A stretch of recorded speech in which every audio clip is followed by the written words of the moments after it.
천리공중년 9월 2일 새벽 창덕궁의 하늘은 무겁게 가라앉아 있었습니다. 긴 밤을 찢는 발자국 소리와 함께 박원종과 성희안 유순정을 비롯한 수십 명의 무장 세력이 궁궐의 담장을 넘었습니다. 그날 새벽 조선의 왕이던 연산군은 한순간에 죄인이 되었습니다. 임금이여 하늘이 당신을 버렸습니다. 이 한마디로 역사는 뒤집혔습니다. 피와 눈물, 공포와 환희가 한데 섞인 새벽이었습니다. 연산군의 폭정에 지친 백성들은 환호했지만 궁궐의 안쪽에서는 울음소리가 그치지 않았습니다. 연산군의 몰락은 단순한 권력의 교체가 아니었습니다. 그것은 한 인간의 파멸이자 동시에 조선이 스스로의 도덕적 경계를 시험하는 순간이었습니다. 연산군은 태어나면서부터 왕이 될 운명이었지만 그 운명은 이미 그가 태어날 때부터 저주받은 것이었는지도 모릅니다. 어머니 패비, 윤 씨가 억울하게 죽임을 당하고 그 진실을 알게 된 순간부터 그는 왕이 아니라 상처 입은 아이였습니다. 그는 폭군이 되었지만 그 밑바닥에는 어릴 적 상처가 썩어가고 있었습니다. 반정 세력에게는 정의의 이름이 있었습니다. 백성을 구하기 위함이다. 하지만 그 칼끝은 결국 또 다른 피를 부르게 되었습니다. 진성대군이 새 왕으로 옹립되며 이름은 중종으로 바뀌었지만 그 왕좌 아래에는 아직 식지 않은 피가 고여 있었습니다. 새 왕의 얼굴에는 기쁨보다 두려움이 어려 있었습니다. 내가 왕이 되었지만 이 피의 대가를 누가 감당할 수 있을까? 그의 눈빛은 흔들렸습니다. 그날 새벽의 창덕궁은 조용했지만 그 고요는 평화가 아닌 두려움의 침묵이었습니다. 바람이 불 때마다 들려오는 허공의 울음은 마치 누군가의 마지막 숨결 같았습니다. 연산군의 시대는 그렇게 끝났지만 진짜 비극은 이제 막 시작되고 있었습니다. 그가 남긴 것은 무너진 왕좌만이 아니라 아무런 죄도 없이 역적의 자식이 되어버린 어린 생명들이었습니다. 그들의 운명은 아직 아무도 모르는 채로 서늘한 바람 속에 놓여 있었습니다. 연산군에게는 많은 자식이 있었지만 그중 4명의 아들은 특별했습니다. 폐세자 이왕, 창녕대군 이성, 양평군 이인, 그리고 막내 이돈수. 그들은 아직 세상의 냉혹함을 알기에는 너무 어린 나이였지만 조선의 왕실이라는 이름 아래에서 이미 운명은 굳어져 있었습니다. 첫째 이황은 천삭수 8년 겨울 정실부인 신씨 사이에서 태어났습니다. 기록에 따르면 성품이 단정하고 굳세며 어린 나이에도 말을 아끼는 아이였다고 합니다. 궁중에서는 성종을 꼭 닮았다는 평가가 나왔습니다. 연산군은 그를 무척이나 아꼈지만 동시에 두려워했습니다. 어느 날 잔치 자리에서 흥청들이 춤을 추는 모습을 세자에게 보여주며 물었습니다. 내가 죽은 뒤에도 이들을 지켜줄 것이냐? 어린 세자는 아무 말도 하지 않았습니다. 그 짧은 침묵은 단순한 순진함이 아니라 어쩌면 세상과 아버지의 어둠을 이미 알아차린 아이의 고요한 거부였을지도 모릅니다. 둘째 창녕대군 이성은 1500년 여름에 태어났습니다. 연산군은 이 아들을 더욱 각별히 사랑했습니다.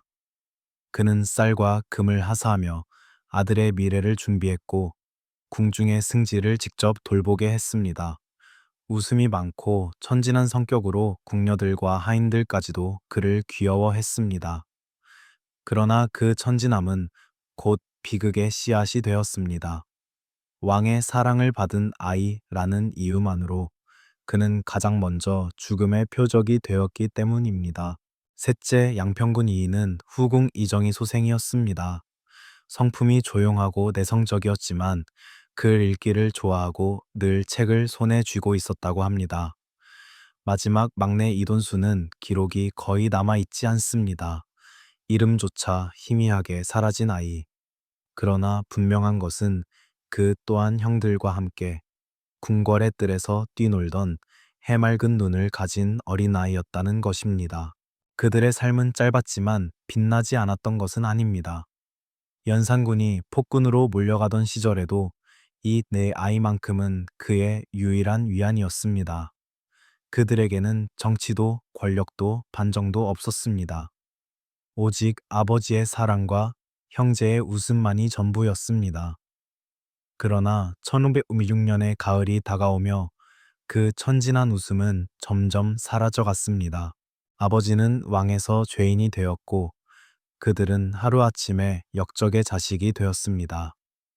궁중의 신하들은 더 이상 그들을 왕자라 부르지 않았습니다. 대신 패주의 자식이라 속삭였죠. 어제까지 스승에게 배움을 받던 아이들이 오늘은 감시 아래 놓였습니다. 그들의 운명은 그렇게 아무도 모르게 조여 들어가기 시작했습니다. 창덕궁의 정원에 가을 바람이 불던 그 시절, 4명의 아이들은 아직 그것이 마지막 계절이 될 줄 몰랐습니다. 그들은 그저 다시 아버지를 만나 웃을 수 있기를 바랐습니다. 하지만 그 소망은 끝내 이루어지지 않았습니다. 연산군은 조선 역사상 가장 어두운 왕으로 기록됩니다. 피비린내 나는 숙청과 끝없는 향락 백성들의 신음이 그를 둘러쌌습니다. 하지만 그 모든 광기 속에서도 유일하게 인간적인 따뜻함이 머물던 곳이 있었습니다. 바로 그의 아이들이었습니다. 아이들은 그가 잃어버린 순수의 마지막 흔적이었습니다. 폐세자 이황은 아버지의 광기를 이해하지 못했습니다. 어린 눈에 비친 아버지는 늘 분노했고 누군가를 벌주었으며 밤마다 술과 음악으로 자신을 달랬습니다. 세자는 그 모습을 두려워했지만 동시에 불쌍히 여겼습니다. 그는 아버지를 미워하지 않았습니다. 그저 무서웠을 뿐이죠. 어느 날 흥청들이 춤을 추는 자리에서 연산군이 물었습니다. 내가 죽은 뒤에도 이들을 지켜주겠느냐? 아이는 아무 대답도 하지 않았습니다.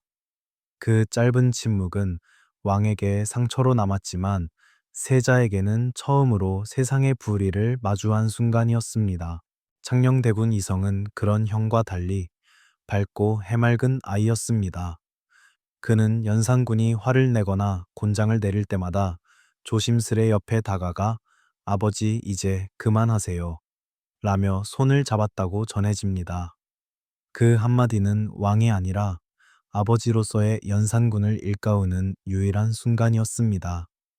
그럴 때마다 연산군은 잠시 말을 멈추고 아이를 품에 안았습니다. 세상이 자신을 버린다 해도 아들만은 자신을 믿어준다고 생각했기 때문입니다. 양평군 이인은 조용하고 사색적인 아이였습니다. 그는 궁중에 정지에 앉아 글을 읽으며 늘 나라가 평안해야 아버지도 편하시겠지요. 라 말하곤 했습니다. 하지만 아이의 순수한 말이 얼마나 잔혹한 운명의 예언이 될 줄은 아무도 몰랐습니다. 그 시절의 궁궐은 아이들에게는 너무 차가운 곳이었습니다. 바람이 불면 그 속삭임마저도 감시받았고 웃음은 늘 두려움에 묻혀 있었습니다. 아버지는 점점 더 광기에 잠식되어 갔고 아이들은 그 틈에서 자라났습니다. 연산군이 폭군으로 타락해 갈수록 아이들의 순수함은 오히려 또렷하게 빛났습니다. 그러나 그 순수함은 오래 버티지 못했습니다. 반정의 그림자가 천천히 다가오고 있었기 때문입니다. 연산군은 자신의 몰락을 어렴풋이 예감했습니다. 그래서 어느 날 밤 세자의 방을 찾았습니다. 그리고 조용히 물었습니다. 황가, 네가 나 없이도 살 수 있겠느냐? 아이는 잠시 침묵하다가 고개를 끄덕였습니다. 그 대답은 어린 마음의 순진함이었지만 연산군은 그 속에서 묘한 슬픔을 느꼈습니다. 그날 밤 그는 처음으로 눈물을 흘렸습니다. 그것이 아버지로서의 마지막 눈물이 될 줄 모른 채로요. 1606년 9월 2일 새벽 창덕궁의 고요를 깨뜨린 건 바람이 아니라 사람의 발소리였습니다. 수십 명의 무장한 병사들이 궁궐담을 넘어 들어왔고 그들의 손에는 반정의 명분이 새겨진 서문이 들려 있었습니다. 폭정을 멈추고 나라를 구하라. 박원종, 성희안, 유순정. 그들은 연산군의 끝없는 폭정에 맞서 조선을 다시 바로 쓰겠다 외쳤습니다. 하지만 그들의 눈빛은 결연했지만 어딘가 두려움이 묻어 있었습니다. 자신들이 지금부터 저지르는 일이 역사의 심판을 피할 수 없다는 걸 그들도 알고 있었기 때문입니다. 궁궐은 곧 아수라장이 되었습니다. 연산군은 저항할 틈도 없이 붙잡혔고 그의 시종들과 내관들은 순식간에 끌려 나갔습니다. 폭군의 마지막 외침은 의외로 짧았습니다. 나는 잘못한 것이 없다. 그러나 그 말은 허공에 흩어졌습니다. 그가 그렇게 지키고자 했던 왕좌는 이미 다른 이의 손에 넘어가 있었습니다. 새 왕으로 옹립된 이는 연산군의 이복동생 진성대군이었습니다. 그는 중종이라 불리게 되었습니다. 궁 밖에서는 백성들이 환호했습니다. 이제 나라가 다시 편안해질 것이다 하지만 그 함성의 이면에는 또 다른 두려움이 도사리고 있었습니다. 조선의 왕이 하루아침에 죄인이 되었다는 사실, 그것은 누구에게나 경고였습니다. 오늘의 반정은 내일의 숙청으로 이어질 수도 있음을 사람들은 알고 있었습니다. 그날 이후 연산군의 세상은 급격히 무너졌습니다. 강화도로 유배된 그는 더 이상 왕이 아니었습니다. 내 아이들은, 내 아들들은, 그가 가장 두려워한 것은 자신의 죽음이 아니라 남겨진 자식들의 운명이었습니다. 이미 궁궐 안에서는 그의 아들들을 역적의 씨라 부르고 있었습니다. 하지만 새 왕 중종은 달랐습니다. 그는 반정이 성공하자마자 가장 먼저 조카들의 안부를 물었습니다. 그 아이들은 아직 어린데 그 죄가 어디 있단 말인가? 중종의 목소리는 떨렸습니다. 그러나 박원종과 성희안은 냉정했습니다. 전하나라의 근본을 지키기 위해선 그 씨를 남겨서는 아니 됩니다. 그 말은 피보다 냉철한 이성의 칼이었습니다. 반정의 새벽은 그렇게 또 다른 어둠을 품기 시작했습니다. 백성의 환호 아래에서 궁궐 깊은 곳에서는 이미 어린 왕자들의 이름이 하나씩 지워지고 있었습니다. 그날의 새벽 조선의 역사는 새로운 왕을 맞이했지만 동시에 가장 어두운 운명을 예고하고 있었습니다. 왕이 죄인이 되고 삼촌이 조카를 구해야 하는 기묘한 운명. 그 새벽의 찬 공기 속에서 조선은 이미 두 번째 피해 장막을 걷고 있었습니다. 중종은 반정의 성공 이후에도 한동안 잠을 이루지 못했습니다. 새 왕의 자리는 영광이 아닌 짐이었습니다. 피로 얻은 왕좌 위에서 그는 하루에도 수십 번씩 스스로에게 물었습니다. 이것이 과연 옳은 일인가? 연산군의 폭정은 끝났지만 그 뒤에 남은 것은 무수한 생명들의 고통이었습니다. 왕좌의 차가운 금빛은 여전히 붉은 흔적을 머금고 있었죠. 중종은 조카들의 이름을 처음 듣는 순간부터 마음이 무거워졌습니다. 폐세자, 이왕 창녕대군, 이성 양평군 이인, 그리고 이돈수. 그들은 아직 세상을 모르는 아이들이었습니다. 그들의 유일한 죄라면 폭군의 피를 이어받았다는 사실 하나뿐이었습니다. 그러나 반정 공신들의 생각은 달랐습니다. 그들은 냉혹하게 말했습니다. 전하 왕의 자손은 모두 씨를 빨려야 합니다. 그렇지 않으면 훗날 반란의 불씨가 됩니다. 중종은 고개를 떨궜습니다. 유교의 가르침 속에서 자라온 그에게 나이 어린 자식들을 죽인다는 것은 도저히 용납할 수 없는 일이었습니다. 조선의 법전인 경국대전에도 명확히 적혀 있었습니다. 16 미만의 아이는 죄가 있어도 죽일 수 없다. 그것이 나라의 근본이자 인의 렌이에의 마지막 경계였습니다. 그러나 그 원칙은 곧 정치의 논리에 짓밟히기 시작했습니다. 박원종과 성희안, 유순정 같은 반정의 주역들은 왕에게 직언했습니다. 전하께서 자비를 베푸신다면 훗날 그 아이들이 연산의 이름으로 군사를 일으킬 것입니다. 백성의 피를 또 보시겠습니까? 그들의 말은 이성의 논리로 포장된 공포였습니다. 그리고 중종은 그 공포의 그림자 속에서 점점 더 옥죄어 갔습니다. 밤마다 그는 잠들기 전 침상에 앉아 조용히 중얼거렸습니다. 나는 새 왕이 되었으나 도리와 사람 사이에서 길을 잃었구나. 그를 둘러싼 신하들은 충성스럽게 보였지만 그 충성은 언제든 칼끝으로 변할 수 있었습니다. 그는 이미 알고 있었습니다. 반정을 일으킨 자들이 자신을 왕으로 세운 이유는 충심이 아니라 통제 가능한 왕을 원했기 때문이라는 것을 중종은 결국 신하들에게 단호히 말했습니다. 그 아이들은 내 피부티다. 결코 죄가 없다. 법을 어겨선 안 된다. 하지만 그 한마디는 궁궐의 차가운 공기 속에서 메아리처럼 흩어졌습니다. 그날 이후 왕의 눈빛은 점점 더 무거워졌습니다. 나라의 법과 정치의 논리가 정면으로 충돌하던 그때 조선은 다시 한번 시험대 위에 올랐습니다.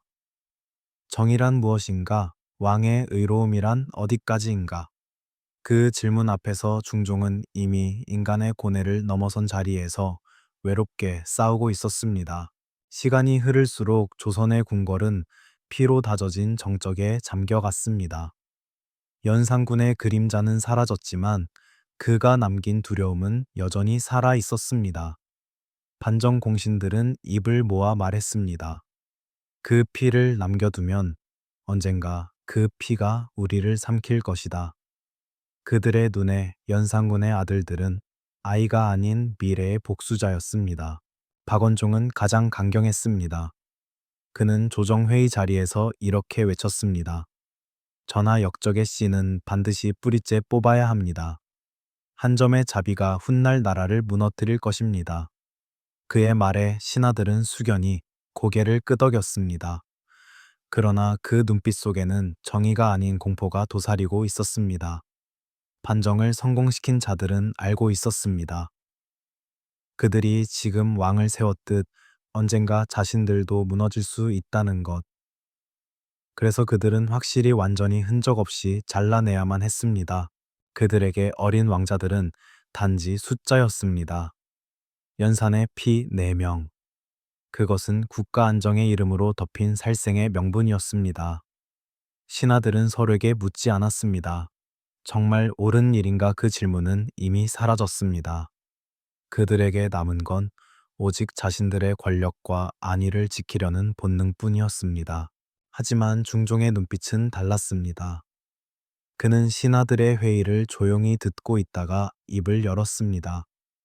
너희가 말하는 나라란 사람 위에 있는 것인가? 사람을 위한 것인가? 잠시 회의장은 침묵에 잠겼습니다. 그러나 그 침묵은 오래가지 않았습니다. 박원종은 곧바로 대답했습니다.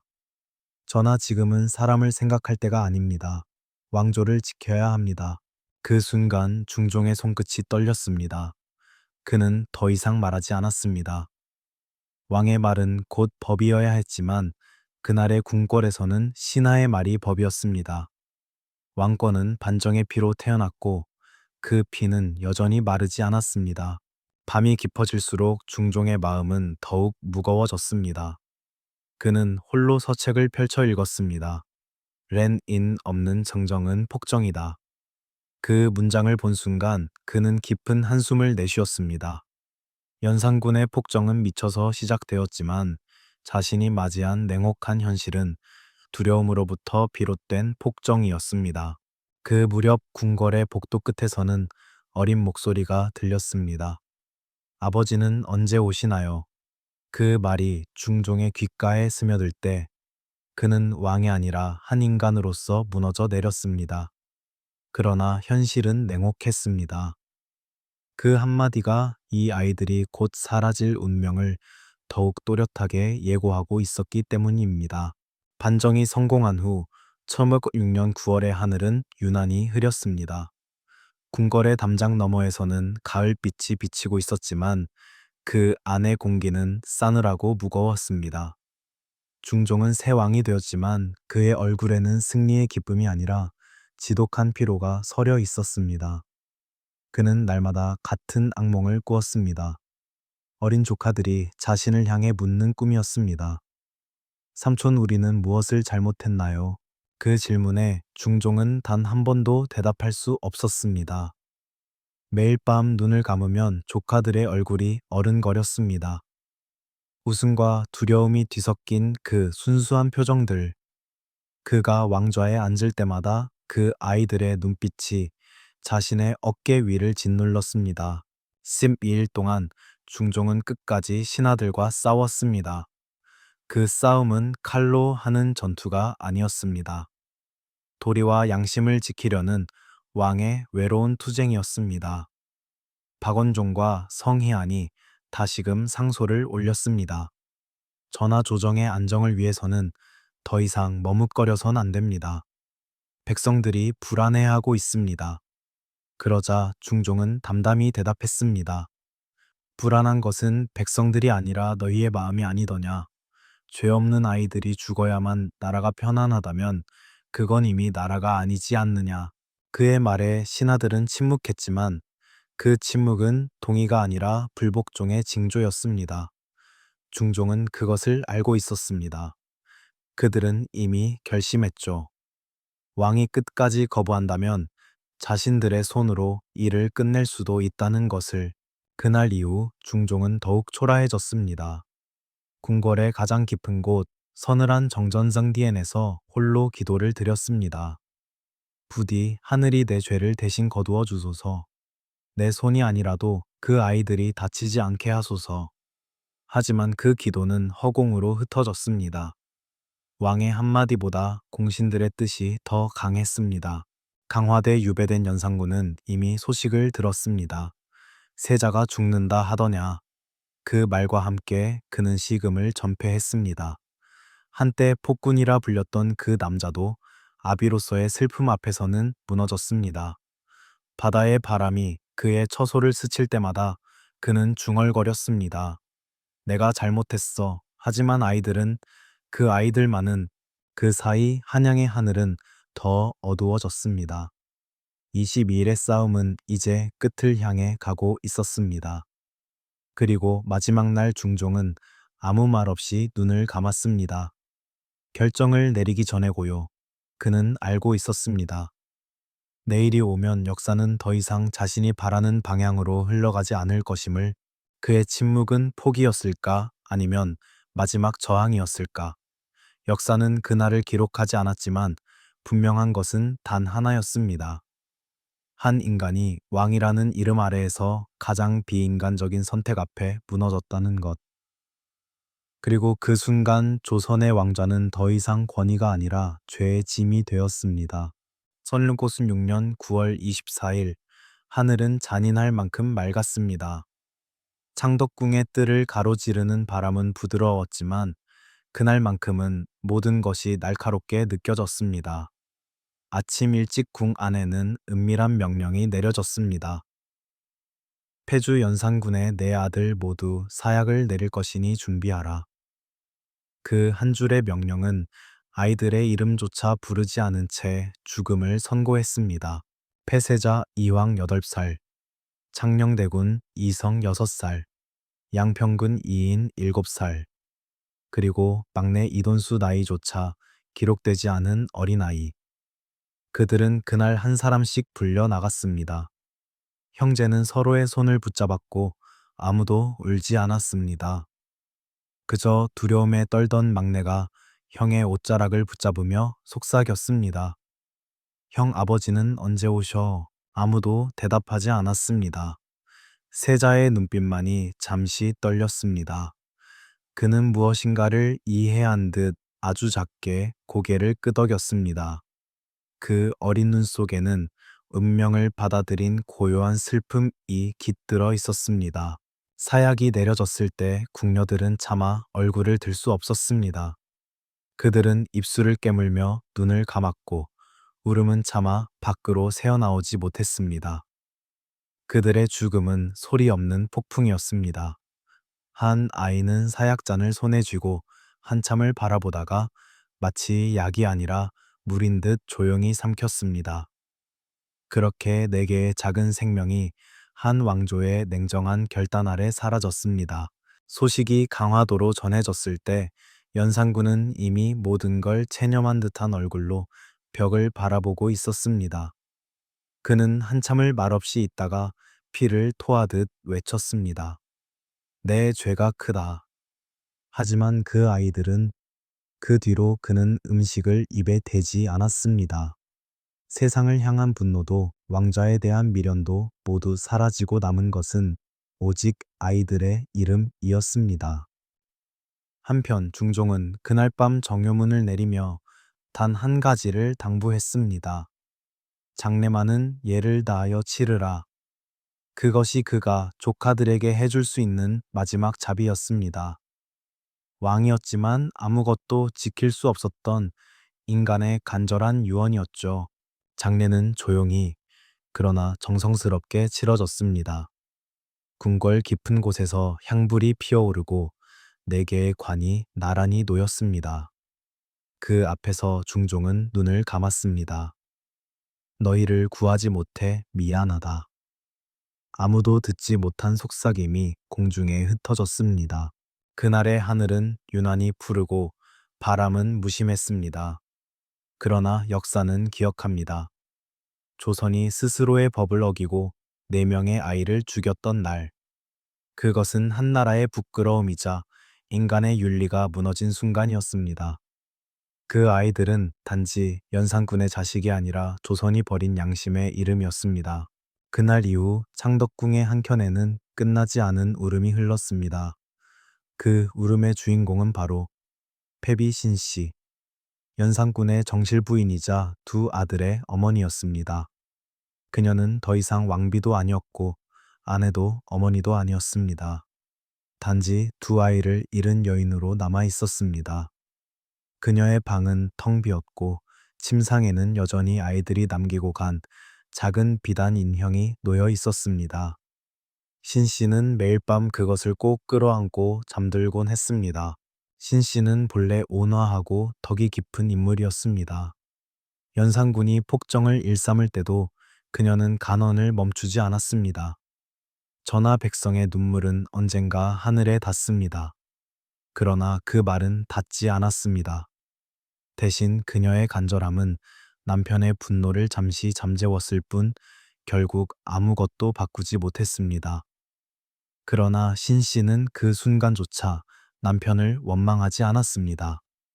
왕이기 전에 그녀에게 그는 상처 입은 인간이었기 때문입니다. 반정이 일어나고 그녀의 신분이 패비로 강등되었을 때 신 씨는 침묵했습니다. 모든 걸 잃었지만 단 한 가지 희망이 남아 있었습니다. 아이들만은 살 수 있을 것이다. 하지만 그 희망은 9월 24일 완전히 부서졌습니다. 사약이 내려졌다는 소식을 들었을 때 그녀는 잠시 아무 반응도 보이지 않았습니다. 그저 하늘을 바라보다가 조용히 입을 열었습니다. 하늘이여, 이제 나를 데려가소서. 그러나 하늘은 그녀를 데려가지 않았습니다. 신 씨는 그 후로도 30년 넘게 살아야 했습니다. 살아있다는 것이 형벌처럼 느껴지는 세월이었습니다. 그녀는 매년 아이들의 제사를 직접 지내며 향을 피웠습니다. 향연기 속에서 들려오는 아이들의 웃음소리를 듣는 듯 그녀는 미소를 지었지만 눈물은 그치지 않았습니다. 세월이 흘러 1937년 신 씨는 조용히 세상을 떠났습니다. 마지막 유언은 단 한 줄이었습니다. 나를 남편 곁에 묻어다오. 그 말에는 원망도 미움도 없었습니다. 그녀는 결국 연산군의 곁에 잠들었습니다. 그곳은 비록 권력의 무덤이었지만 그녀에게는 가족이 다시 만나는 작은 세상이었습니다. 조선의 여성으로서 그녀는 목소리를 낼 수 없었습니다. 그러나 그녀의 침묵은 가장 강한 외침이었습니다. 세상이 잊어도 나는 내 아이들을 잊지 않는다. 그녀의 삶은 권력의 폭풍 속에서도 끝까지 인간으로 남았던 여인의 초상입니다. 비록 조선은 그녀의 이름을 패비라 기록했지만 역사는 그녀를 또 다른 이름으로 기억합니다. 한 어머니의 사랑으로 조선의 잔혹함을 증언한 사람. 1056년의 피비린내 나는 그날이 지나고 조선은 겉으로는 평온을 되찾은 듯 보였습니다. 새 왕이 즉위했고 백성들은 다시 안정된 세상을 기대했습니다.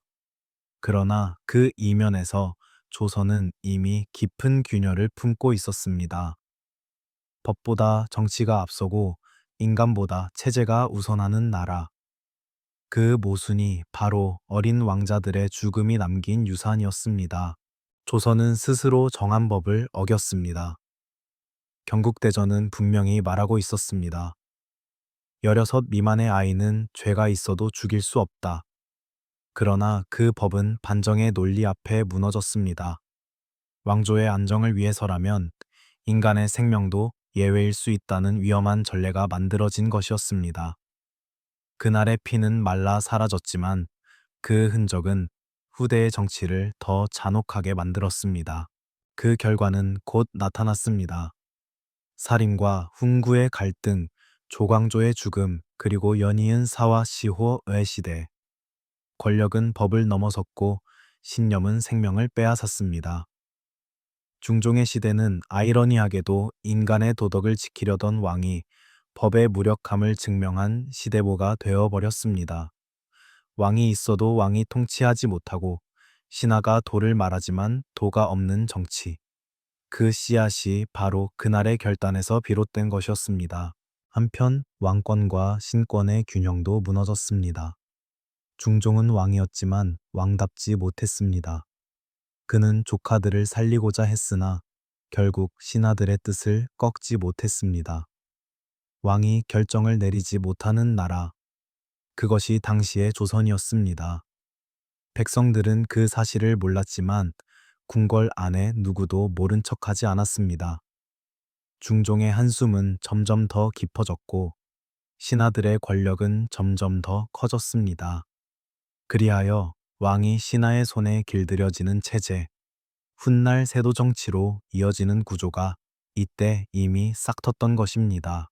또 하나의 교훈은 복수의 잔혹함이었습니다. 연산군의 폭정에 대한 분노는 이해할 만했습니다. 그러나 그 분노가 어린 생명에게 향한 순간 그것은 더 이상 정의가 아니었습니다. 인간의 정의가 복수로 변하는 순간 도덕은 사라지고 피만 남습니다. 역사는 냉정했습니다. 조선은 자신이 만든 법을 배반했고 아이들의 피 위에 새로운 왕좌를 세웠다.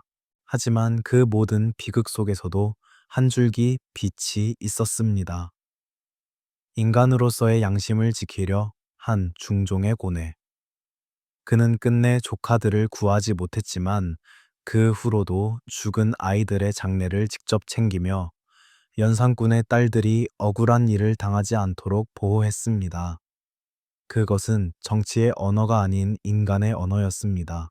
이 사건은 단순한 왕조의 교체가 아니었습니다. 그것은 조선이라는 나라가 스스로의 얼굴을 마주한 날이었습니다.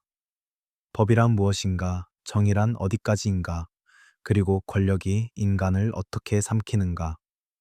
그날의 피비린내는 500년이 지난 지금까지도 여전히 묻혀 있지 않습니다. 역사는 그렇게 묻습니다. 그날 우리는 무엇을 지켰고 무엇을 잃었는가? 그 질문은 지금도 여전히 조선의 흙 아래에서 답을 기다리고 있습니다.